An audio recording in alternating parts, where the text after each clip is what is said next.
아시다시피 2020년 4월부터 코로나19 피해 중소기업, 소상공인의 부담 완화를 위해 시행되던 대출 만기 연장과 원리금 상환 유예 조치가 이달 말 끝날 예정입니다.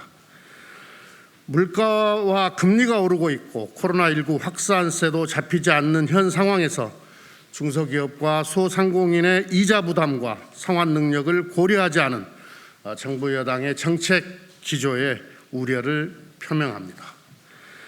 윤석열 대통령은 지난 7월 비상경제민생회의에서 금리 인상이 물가 상승 억제를 위한 불가피한 조치인 만큼 그 부담을 고스란히 취약계층과 사회적 약자에게 전가하지 않겠다고 말한 바 있습니다. 그러나 같은 날 김주현 금융위원장은 취약계층의 만기 연장과 상환 유예 조치를 다시 연장하는 것은 더 큰 문제를 야기할 수 있다고 말해 국민들을 혼란스럽게 했습니다. 다행히 오늘 아침 윤석열 대통령이 서민들의 금융 채무 부담을 덜어줄 조치를 시행하겠다고 언급한 것은 환영할 만한 일입니다.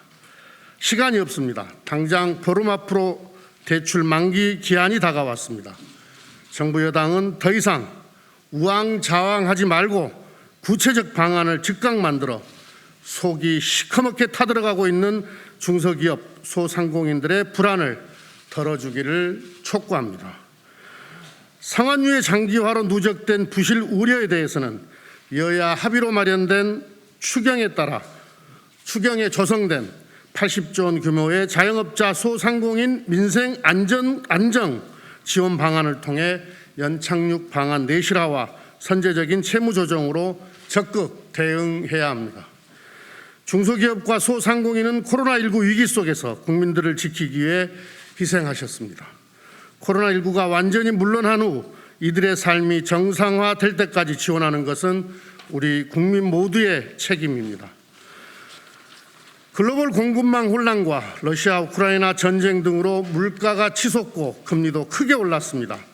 환율은 1,400원대에 육박하면서 원자재를 수입하는 중소기업의 경영 여건은 더욱 어려워졌습니다.